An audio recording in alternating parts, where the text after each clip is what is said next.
नमस्कार दोस्तों, हमारे चैनल पे आपका बहुत बहुत स्वागत है।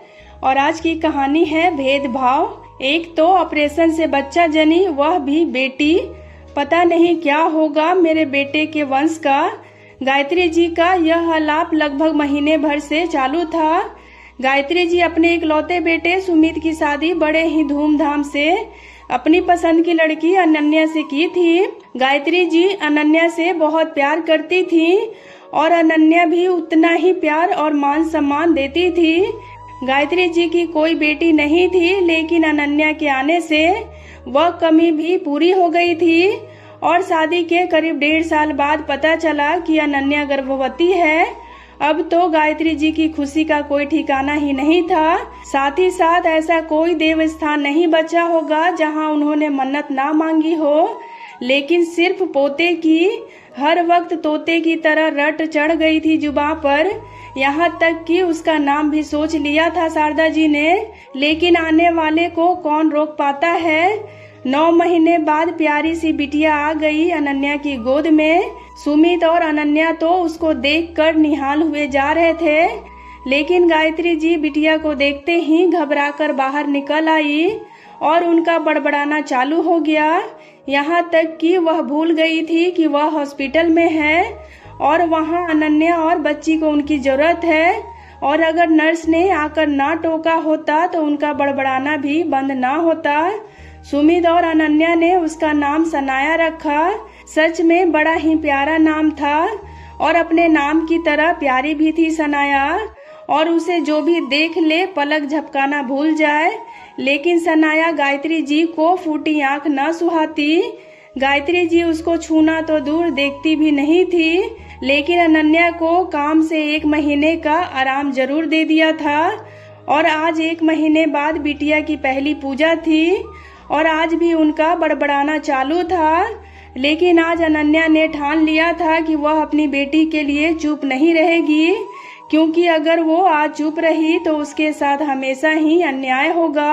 और फिर अनन्या अपनी सासू माँ से कहती है, माँ जी आप खुद एक औरत होकर इतना भेदभाव कैसे कर सकती हैं। आपने तो माँ की ममता और औरत जात को ही शर्मसार कर दिया है, क्योंकि आप भी औरत हैं और मैं भी तो एक औरत हूँ। और भला बिना औरत के कौन सी सृष्टि चली है माँ जी, जो इस फूल सी दूध मुंही बच्ची को आप कोसे जा रही हैं। और अगर हर किसी को बेटा ही होगा तो बहू कहाँ से आएंगी। लड़के की शादी लड़के से ही होगी क्या। माँ जी मुझे और मेरी बच्ची को जलील करना बंद कीजिए। और अगर आप ही इसे बार बार ऐसा कहेंगी तो कल को दूसरे लोग भी तो कहेंगे, जो कि मेरे बर्दाश्त के बाहर होगा। और आप ही सोचिए, अगर मैं बाहर वालों को जवाब दूंगी तो आपकी क्या इज्जत रह जाएगी।